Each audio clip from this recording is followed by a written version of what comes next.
Hello everyone. तो आज हम इस लेक्चर में पढ़ेंगे modes of heat transfer, conduction, convection and radiation. Hello everyone, तो कैसे हैं आप सब लोग। आई थिंक आप सभी अच्छे होंगे। ठीक है, तो हमने पिछले लेक्चर में जैसे पढ़ा था कि डिफरेंस बिटवीन क्या होता है थर्मोडायनेमिक्स एंड हीट ट्रांसफ़र।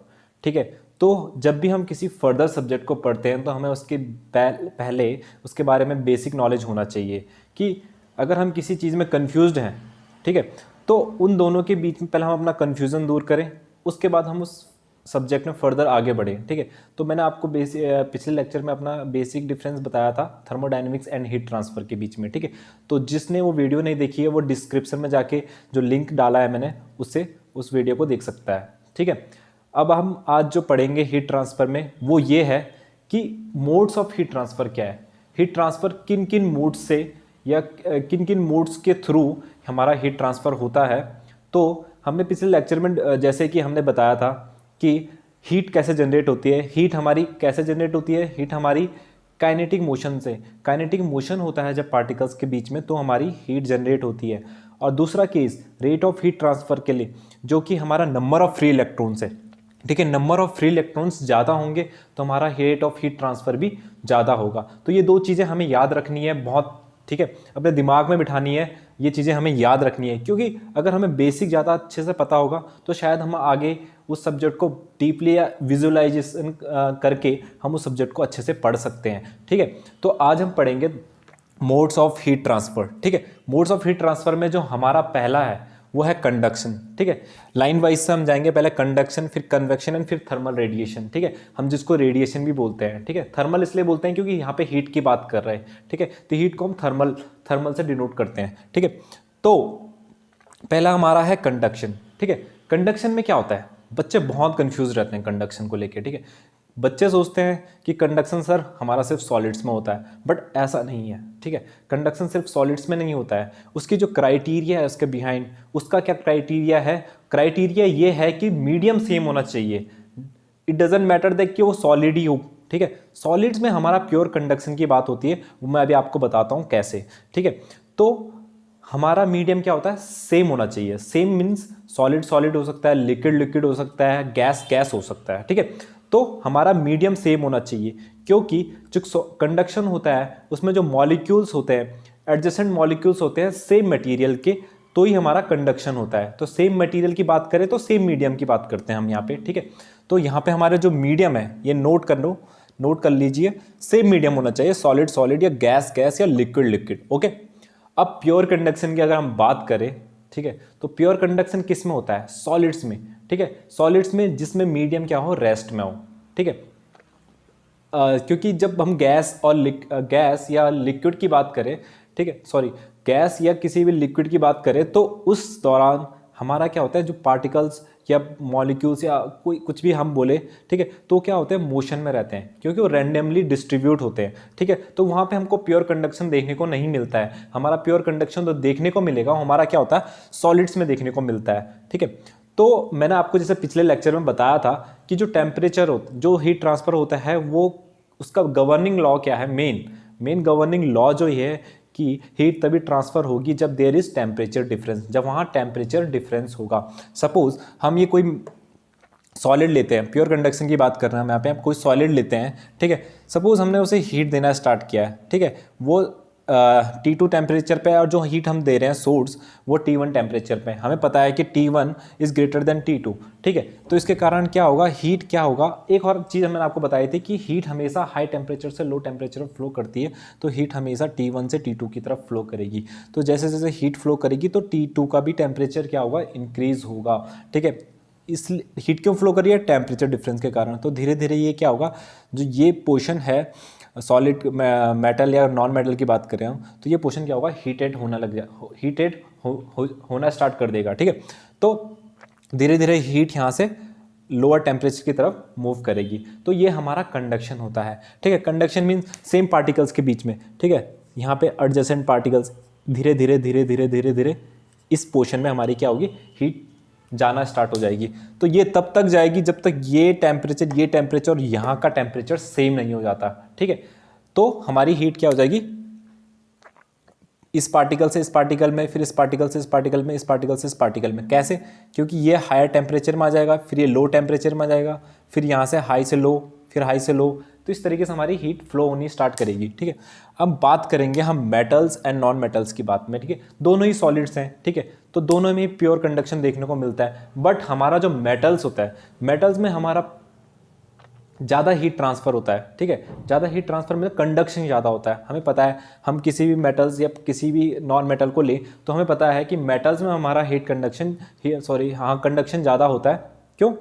क्योंकि उसमें नंबर ऑफ फ्री इलेक्ट्रॉन्स हमारे ज़्यादा होते हैं। ठीक है, तो बेसिक रीज़न है, अगर कोई क्वेश्चन आता है तो हमारा मेटल्स में ज़्यादा हीट ट्रांसफ़र क्यों होता है, तो इसलिए होता है क्योंकि उसमें नंबर ऑफ फ्री इलेक्ट्रॉन्स ज़्यादा होते हैं। ठीक है, तो एक और चीज़ बताई थी हमने, सॉलिड्स में क्या होता है, सॉलिड्स में हमारा जो होता है लेटिस वाइब्रेशन होता है, क्योंकि जो पार्टिकल्स होते हैं वो अपनी पोजीशन को छोड़ते नहीं है। ठीक है, बस वो अपनी पोजीशन में रह के वाइब्रेट करते हैं। ठीक है, तो यहाँ पे जो लेटिस वाइब्रेशन होता है, और लेटिस वाइब्रेशन, ठीक है, इसलिए यही रीज़न है जो कंडक्शन हमारा होता है वो सॉलिड्स में ज़्यादा होता है as compare to gas and liquid. ठीक है, क्यों? क्योंकि लेटिस वाइब्रेशन हमेशा डोमिनेट करता है। ठीक है, नंबर ऑफ फ्री इलेक्ट्रॉन्स को। ठीक है, तो अगर हम बात करें सॉलिड्स की, ठीक है, सॉलिड्स की बात करें और मेटल की बात करें, तो मेटल में क्या होता है, जो मेटल्स होता है, ठीक है, उसमें क्या होता है, हमारा नंबर ऑफ फ्री इलेक्ट्रॉन्स।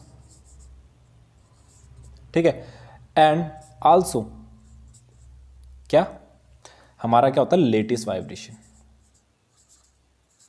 तो हमें मेटल्स में ज़्यादा कंडक्शन देखने को मिलता है as comparable to other forms. ठीक है, अब हम दूसरी बात, ये हमारा जो गवर्निंग लॉ है कंडक्शन के लिए, इसको आगे हम फर्दर जब हम डीपली कंडक्शन को या कंडक्शन को पढ़ेंगे तो वहाँ हम इस लॉ के बारे में डीपली पढ़ेंगे। तो सिंपली मैंने आपको बताया रेट ऑफ हीट ट्रांसफ़र है। ठीक है, ये थर्मल कंडक्टिविटी है, ये एरिया है, और ये हमारा क्या है, टेम्परेचर ग्रेडियंट। ठीक है, तो ये इसके बारे में हम आपको डीपली बताएंगे आगे नेक्स्ट लेक्चर में। ठीक है, दूसरा हमारा जो है वो है कन्वेक्शन। ठीक है, कन्वेक्शन की बात करेंगे तो यहाँ पे हमारा क्या होता है, डिफरेंट मीडियम चाहिए हमें। ठीक है, like solid, liquid gas and gas solid. ठीक है, तो हमारा क्या होता है, यहाँ पे डिफरेंट मीडियम होते हैं, लेकिन जो बेसिकली हम अपने हीट ट्रांसफर सब्जेक्ट में पढ़ेंगे वो हम सॉलिड और लिक्विड और सॉलिड गैस के बारे में पढ़ेंगे। ठीक है, तो यहाँ पे हमें क्या चाहिए होता है, डिफरेंट मीडियम चाहिए होता है। ठीक है, बात करेंगे हमें कन्वेक्शन कैसा होता है। ठीक है, तो कन्वेक्शन हम अगर ये एग्जांपल लें, ठीक है, ये एग्जांपल ले तो ये देखिए, ये कोई सॉलिड सरफेस है। ठीक है, ये हमारा कोई लिक्विड है।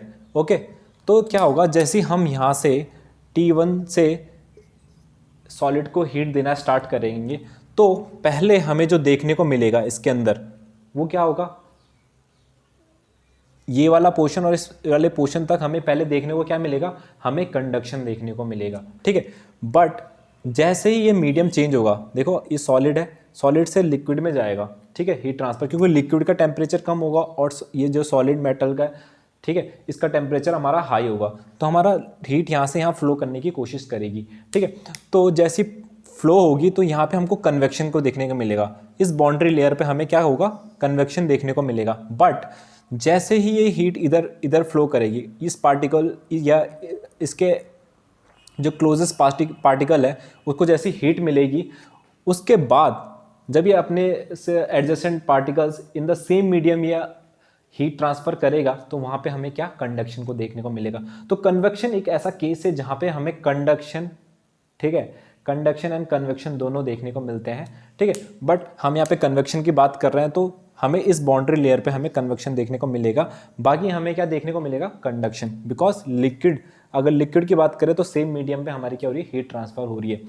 तो जब पार्टिकल्स के बीच में हीट डिफ्यूज़न होगा, ठीक है, डिफ्यूज़न मीन्स ये इसको हीट देगा तो आपस में क्या होगा, कोलाइड करेंगे। ठीक है, डिफ्यूज़न होगा तो धीरे धीरे करके ये ऊपर तक हीट फ्लो करेगी। तो आप जैसे कि इस डायग्राम में देख सकते हैं, ठीक है, इस डायग्राम में आप देख सकते हैं कि देखिए आप नीचे से हमने हीट दी, ठीक है, जैसे ही नीचे से हीट दी तो जो नीचे के जो मॉलिक्यूल्स हैं हीटेड हुए। ठीक है, और हमें पता है जो हीटेड मॉलिक्यूल्स होते हैं या हीट, हमें पता है वार्म गैसेस होती है, वो धीरे धीरे क्या होती है, ऊपर जाना स्टार्ट करते हैं ड्यू टू डेंसिटी डिफरेंस, ठीक है। जो वार्म पार्टिकल्स होते हैं उनकी डेंसिटी कम हो जाती है, ठीक है, तो वो क्या ऊपर जाना स्टार्ट करते हैं, ठीक है। और जो कोल्डर पार्टिकल्स हैं, ठीक है, जो कोल्डर पार्टिकल्स हैं वो नीचे आना स्टार्ट करते हैं। तो due to this density difference, ठीक है, हमारा क्या होता है, बल्क फ्लूइड मोशन स्टार्ट हो जाता है, ठीक है। तो ये हम बात करेंगे यहाँ पे। देखो कन्वेक्शन क्या होता है हमारा, diffusion plus bulk fluid motion, ठीक है। तो मैंने आपको जैसा बता दिया है, ठीक है, धीरे धीरे हमारा पार्टिकल्स नीचे आना स्टार्ट करेंगे तो हमारा क्या होगा, बल्क फ्लूइड मोशन स्टार्ट हो जाएगा, ठीक है। तो हमारा कन्वेक्शन दो तरीके से पूरा अगर हम बात करेंगे तो diffusion plus bulk fluid motion, ठीक है। और जो हमारा बल्क फ्लूइड मोशन है वो क्या होता है, it is due to temperature density difference, ठीक है। और हम इसको एक्सटर्नल मीन्स से भी कर सकते हैं, ठीक है। एक्सटर्नल मीन्स मतलब कि एक्सटर्नल तरीके से भी कर सकते हैं, बाय फैन, ठीक है, बाय फैन से भी हम इस चीज़ को कर सकते हैं। जैसे हम सपोज अगर हम गर्मियों की बात करें तो हम क्या करते हैं, फ़ैन चलाते हैं, ठीक है। तो जो वार्म एयर होती है, ठीक है, वो क्या करती है, ऊपर जाती है, और जो कोल्ड एयर होती है वो नीचे जाना स्टार्ट हो जाती है। क्यों? क्योंकि डेंसिटी डिफरेंस, क्योंकि कोल्ड एयर जो है उसकी हमारी डेंसिटी ज़्यादा है और वार्म की हमारी कम है, तो फैन उस चीज़ को सर्कुलेट करता है। तो सेम हम यहाँ पे भी समझ सकते हैं बाय फैन, ठीक है। इसको हम फोर्स कन्वेक्शन भी बोलते हैं, ठीक है। और जो नेचुरल कन्वेक्शन है जो अपने आप से हो जाए, ठीक है, उसे हम नेचुरल कन्वेक्शन बोलते हैं, जिसमें हमें किसी एक्सटर्नल मीन्स की जरूरत ना पड़े, उसे हम बोलते हैं नेचुरल कन्वेक्शन, ठीक है। तो ये हमारा गवर्निंग लॉ है, ठीक है, कन्वेक्शन के लिए, ठीक है। एच जो हमारा है हीट ट्रांसफर कॉफिशिएंट है, ये हमारा एरिया है, ठीक है, ये वाला एरिया जहाँ से हमारा मतलब हीट ट्रांसफ़र हो रहा है, ठीक है। ये हमारा टेम्परेचर डिफरेंस है इसके और इसके बीच में, ठीक है, लिक्विड और सॉलिड्स के बीच में, ठीक है। बाकी हमारा जो थर्ड है वो हमारा है थर्मल रेडिएशन, ठीक है। तो मेनली जो हम हीट ट्रांसफर में पढ़ेंगे वो हम किसके बारे में पढ़ेंगे, कन्वेक्शन के बारे में, क्योंकि कन्वेक्शन हमारा बहुत मेन टॉपिक है, हर चीज़ को लेके, गेट को लेके, हर चीज़ को लेके, ठीक है, क्योंकि इससे बहुत क्वेश्चंस आते हैं, ठीक है। बाकी अब जो हमारा थर्ड है वो हमारा है थर्मल रेडिएशन, ठीक है। थर्मल रेडिएशन की बात करें तो इसमें हमको कोई भी मीडियम नहीं चाहिए होता है, बहुत सिंपल है, कोई भी मीडियम हमें नहीं चाहिए होता है, ठीक है। तो इसमें जब हम कोई भी मीडियम नहीं चाहिए होता तो हमें हीट ट्रांसफ़र हो कैसे रही है सर, ठीक है। तो हीट ट्रांसफ़र कैसे हो रही है, क्योंकि जब भी, जैसे हम देख सकते हैं सन है, ये अर्थ है, ठीक है। जब सुबह होती है तो हमें क्या होता है, धीरे धीरे जब सन उगने लग जाता है तो हमारा क्या होता है, धीरे धीरे हमें गर्म महसूस होने लग जाता है। क्यों? ठीक है, हम डायरेक्ट कांटेक्ट पे तो नहीं है सन के, ठीक है, बट जो कॉस्मिक रेडिएशन सन से आते हैं हमें, रेडिएशन अल्ट्रावायलेट रेज जो हमारे अर्थ में आती है, उससे हमें क्या होता है, वार्म फील होता है, ठीक है। तो वही रीज़न है हमारा रेडिएशन का, लेकिन इसके बीच में हमें कोई मीडियम नहीं चाहिए, ठीक है। वो radiation through like we can talk about like photons, ठीक है, फोटोन्स की फॉर्म में हमारे अर्थ तक आती है। तो ठीक है, जो रेडिएशन होता है हमारे लाइट की स्पीड में आता है, ठीक है, ठीक है। और बाकी जो हमें इसके बारे में पढ़ना है वो यही है कि इसमें कोई मीडियम की ज़रूरत नहीं होती है।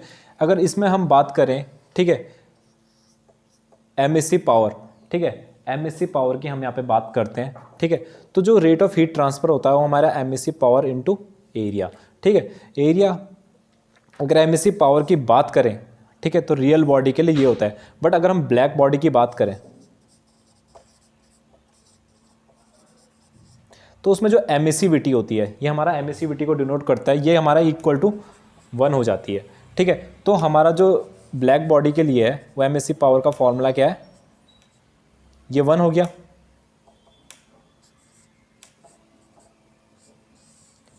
ये हमारा ब्लैक बॉडी के लिए एमिसिव पावर का फॉर्मूला है। तो हमने बेसिक डिफरेंस जान लिया है 3 मोड्स ऑफ हीट ट्रांसफर के बारे में, ठीक है। अब हम इसको पर्टिकुलर लेके हर टॉपिक को पढ़ेंगे ताकि हम इनसे रिलेटेड, पर्टिकुलर टॉपिक से रिलेटेड क्वेश्चन कर सकें, ठीक है, हमें आसानी हो, ठीक है। तो आगे हम इस लेक्चर में, नेक्स्ट लेक्चर में हम क्या पढ़ेंगे, अपने पर्टिकुलर टॉपिक को लेके पढ़ेंगे, ठीक है। Thank you very much.